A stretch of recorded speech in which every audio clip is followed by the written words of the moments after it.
Today we're going to be talking about pipe benders and how to bend pipe. This is a multi-part video that will be dealing with all the different kinds of bends we have in our bending test that comes on in our company for level advancement. Now, even though we're going to be going over 4-point saddles, 3-point saddles, offsets, back-to-back bends, and stub-ups, this is not a training video. We ask that you go get training from your company or the facility you would like, or just in general, do an apprenticeship, my favorite, okay? But we are not responsible for anything you do here or anything you learn here. This is for review purposes only for the people we've trained, and we open it to the public that we hope you guys get something out of it too. But saying that, starting out here, we're going to talk about kind of the anatomy of a bender. So some things I would recommend you do. One, buy a quality bender. Stay away from Klein benders. I love Klein tools. Klein benders are trash and should be used as such and thrown away. Saying that, we have the pipe on a Klein bender is really nice because they do not make this little bulge pipe anymore, meaning that it kind of necks down and gets lighter as it goes. The new ones are solid all the way through. So when you throw away your Klein bender, take the handle and put it on there so nobody steals your good head because they think it's a trashy Klein bender. Now those are jokes, and if you like Klein benders, that's totally fine with me. I'm not worried about it at all. But I do love Klein tools, but I do really like that feature, and we'll show you when we're doing stub-ups why that's such a nice feature. So second of all, come up here. As I'm a big fan of Greenlee benders. I think they have the best features of what's going on. So I kind of spread it out a little bigger on here, but some of the things you're going to find. First off, right here, usually in this area down here, kind of on the neck of some of the benders, you'll get the stub number. Now, it changes for every size. It happens to be for 3/4 on all the benders I have, 6 inches. So that means when I'm doing a stub, I'm going to deduct 6 inches. When I come over here, you'll see an arrow. So you'll see the arrow right here on this one. And if I flip it over, the arrow is again right here. That's the spot we'll be measuring everything from when we make our measured bends, except for 2 times, okay? One of those times is when we're making 3-point saddles, and we'll use the 45-degree mark.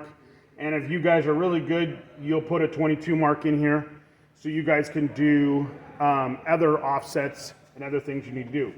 Next will be the star. The star, you'll see on this guy here, is coming up here and pointing to it. I really like on the Greenlee that it actually points to it. Some of them are kind of hard to find out where that spot is. That's for back-to-back bends. Again, one we'll learn. Then we have our marks on this side. Now once we've done all of our marks of angle, 10, 22, 0.5, 30, 45, 60, and 90, okay? That's gonna give us our angles. When we get to the other side of the bender, we learn a couple more things. One, it always says, it will tell us that this is a 3/4 EMT bender, okay? So it's a 3/4 EMT bender, which also means it can bend 1/2 inch rigid. Same thing with a 1 inch can bend 3/4 rigid, okay? So that's kind of where you start from, those 2 numbers here. Now these are all of our multipliers on this side, meaning that at 60 degrees, so if we're bending at 60 degrees, every inch I want to go up, I add 1.2, to the number of inches. So if I'm going up 1 inch, that's 1.2 inches, okay? If I'm going to do a 45, it's 1.4. This is where the holy grail of numbers is at 30 degrees. We'll go over that, which is 30 degrees. Every time I want to make a bend or an offset, I do 30 degrees times 2 and gives me the multiplier of inches between my 2 bends. Why do we think that is? Because it's simple, it's 2. If I'm trying to do a 4-inch offset, it's 8 inches between my lines, okay? So super important.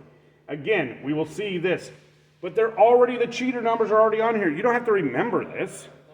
You just have to remember that, hey, if I'm gonna do a 10-inch box kick, the number, the multiplier is 6 for every inch. If I wanna do 1/2 an inch, I do 3.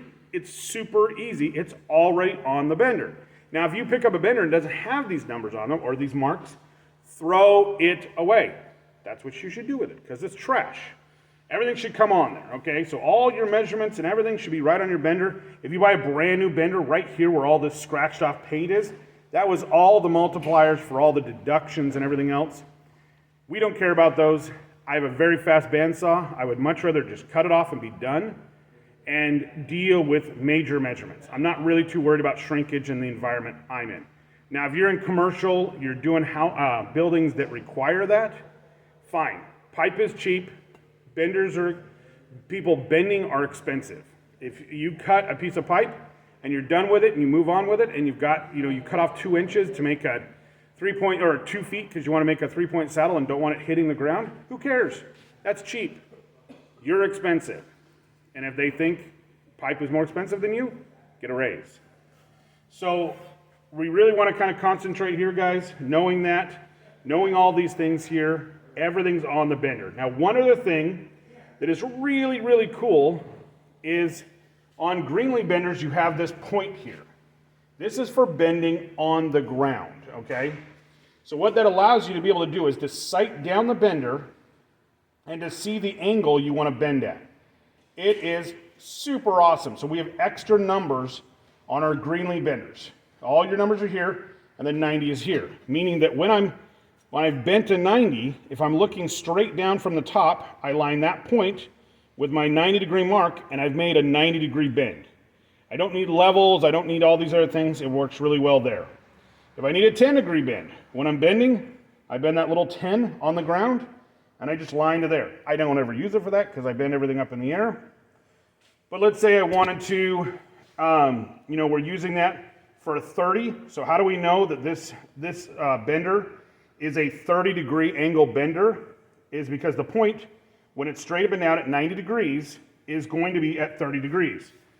Which means that the straight up and down mark on all the benders I use, Greenlee Ideal, are 30-degree benders. Which means when it's straight up and down, I've made a 30-degree kick here on the ground, okay? As long as I line it up with my arrow, okay? And we'll be going over all this in more depth, but we're trying to just kind of give you the idea of how benders work right now.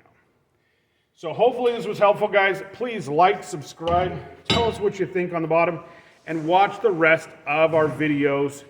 We'll be getting more and more in depth on all these different bends, so you can review them really fast, and I'm going to do multiples, so they're not so long that you have to zoom back and forth.